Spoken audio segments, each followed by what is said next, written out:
আমি 5ই আগস্ট থেকে যা যা বলছিলাম ঠিক তাই ঘটতেছে। আমি কি বলছিলাম? 1 নাম্বার, ছাত্র উপদেষ্টা নেওয়াটা ভালো কাজ হয়েছে, আরো বেশি নেওয়া উচিত ছিল। ছাত্রদের মিনিস্ট্রিগুলো ভালো ফাংশন করতেছে, সত্য কিনা বলেন? শুনেন আমি কি বলছিলাম।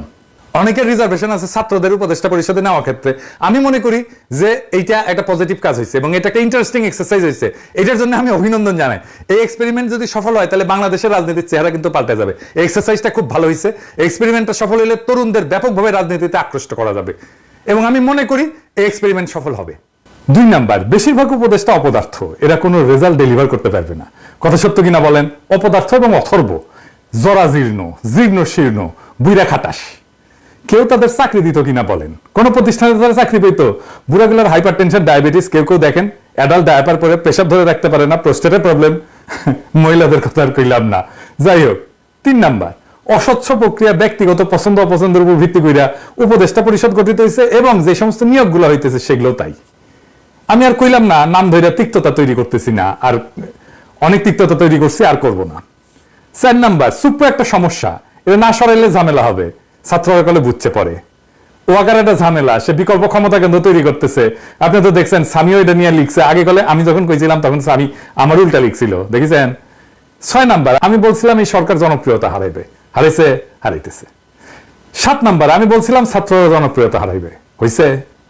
8 নাম্বার, আমি বলছিলাম আওয়ামী লীগ ফিরে আসার চেষ্টা করবে, নানা জায়গায় ঝামেলা করবে, করছে। এর কারণ কি?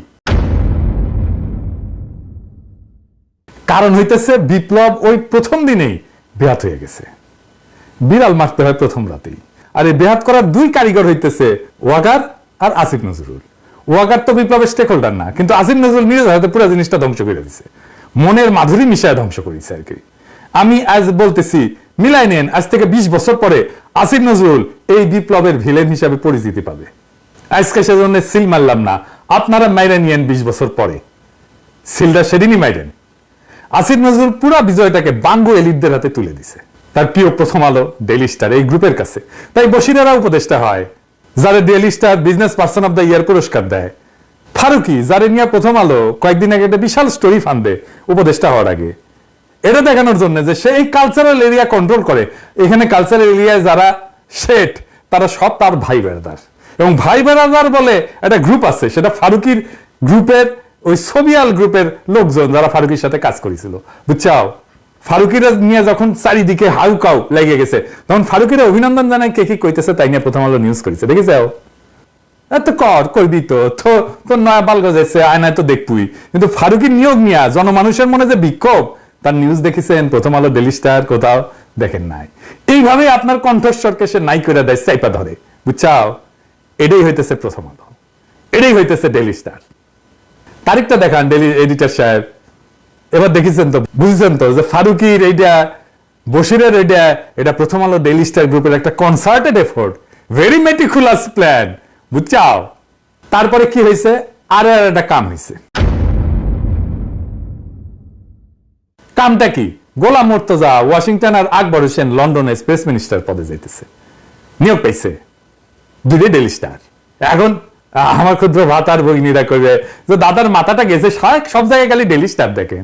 গোলাম মুর্তজা না হয় ডেইলি স্টার বুঝলাম, আকবর কেমনে ডেইলি স্টার? ওই তো বিবিসি, তাই না?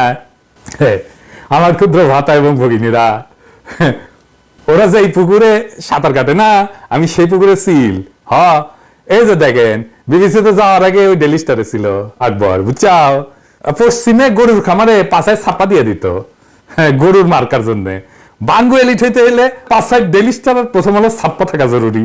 আচ্ছা, এডিটর সাহেব, এরপর থেকে যত বাঙ্গু এলিট পাইবেন না, তার পাশার ছবি যদি পান, উঠি সিল মারবেন একেবারে।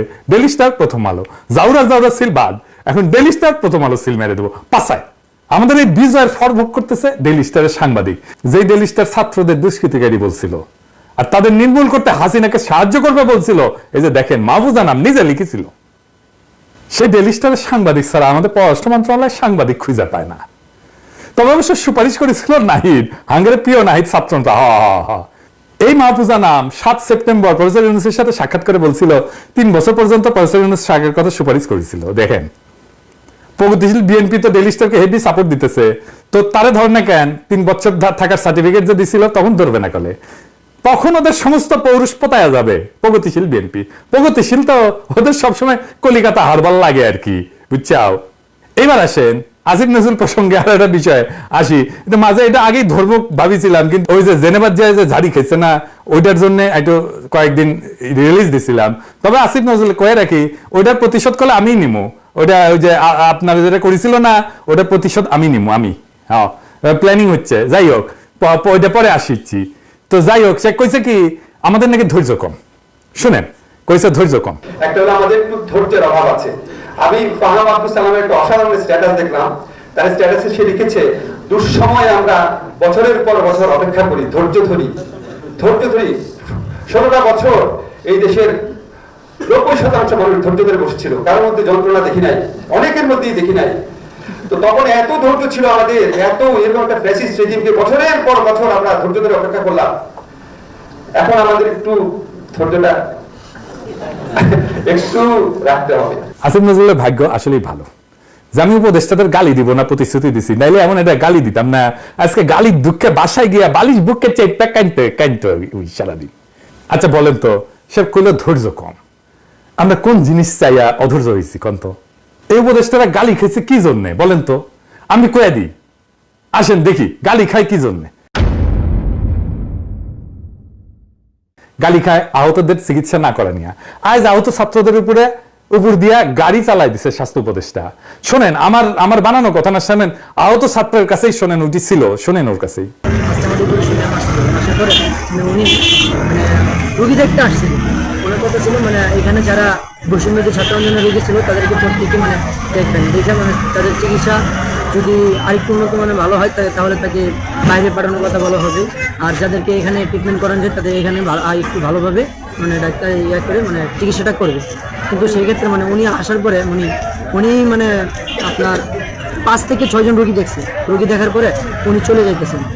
আর মানে উনি আসছেন আপনার এই চারতলায় জল মানে চারতলায় আসছেন। চারতলায় আমার এই রোগী দেখতে আসছেন। 3তলায় আমাদের বৈষম্যদের ছাত্র রোগী আসছেন, ওই ফ্লোরেও যাওয়া হয়নি। পরে আমরা চলে যেতেছি, তারপরে আমরা কয়েকজন মিলে নিচে নামছি মানে তার সাথে কথা বলার জন্য। তো ম্যাম আপনি আসছেন, আসার পরে আপনি 4-5 জন রোগী থেকে চলে যেতেছেন, তাহলে আমরা কি করছি? আমরা তো বৈষম্যদের ছাত্র।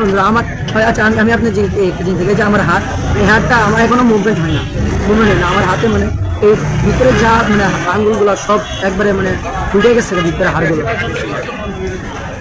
হাড়গুলো মানে ভিতরে সব ফুটে গেছে। পরে মানে ওনার কাছে যাওয়ার পরে মানে উনি আমাদেরকে কোনো ভাবতে দিল না, উনি চলে গেছেন। তারপরে আমরা বাধ্য হয়ে ওনার গাড়ি আটকানোর চেষ্টা করছি। গাড়ি আটকানোর চেষ্টা কেন করলাম? তাহলে আমাদের 3 জনকে গাড়ি চাপা দিচ্ছে। আমার গাড়ি চাপা দিয়ে আমার একবারে গলায় গাড়ি চাপ নিয়ে আসছে। আরেক ভাইয়ের আহত ভাই, ওনার পায়ে গুলি লাগছে, ওই ভাইয়ের পায়ে গাড়ি তুলে দিচ্ছে। আরে মানে এরকম আমাদের 3 জনকে এরকমটা করা হয়েছে। কিন্তু আসলে আমরা তো বৈষম্যবিরোধী ছাত্র আন্দোলনে আহত হয়েছি, মানে উনি তো আমাদেরকে কোনো পাত্তা দেয়নি।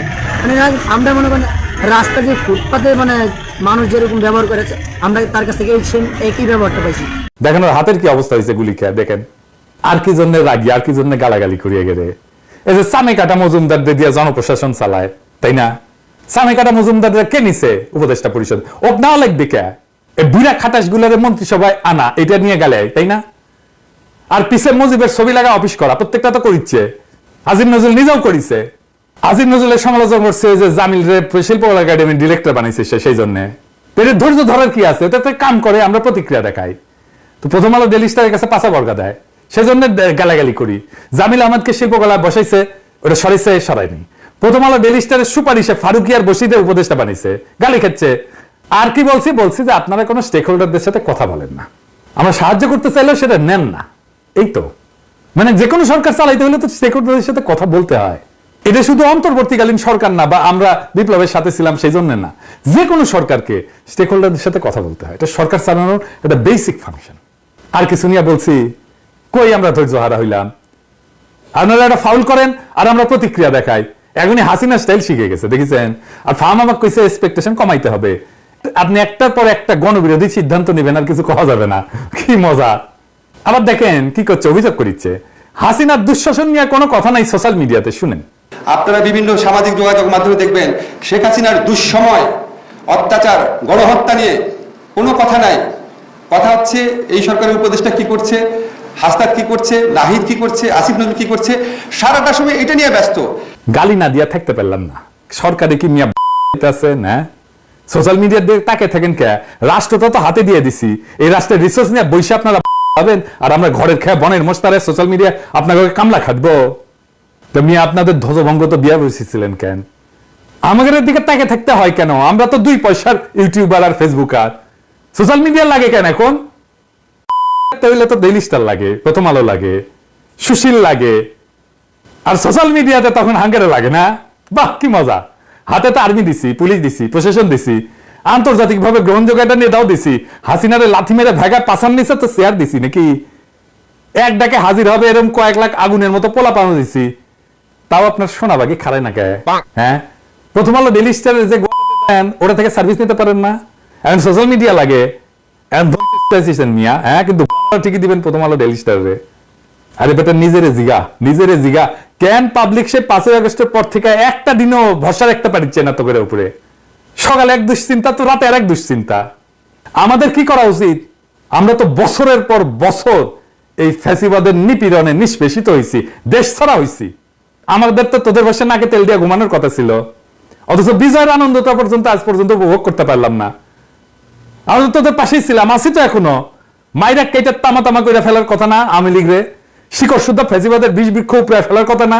তোর যা করা সেটা না কইরা রাত বিরাত ওই মতির দণ্ডে তেল মালিশ করতে যাস কে?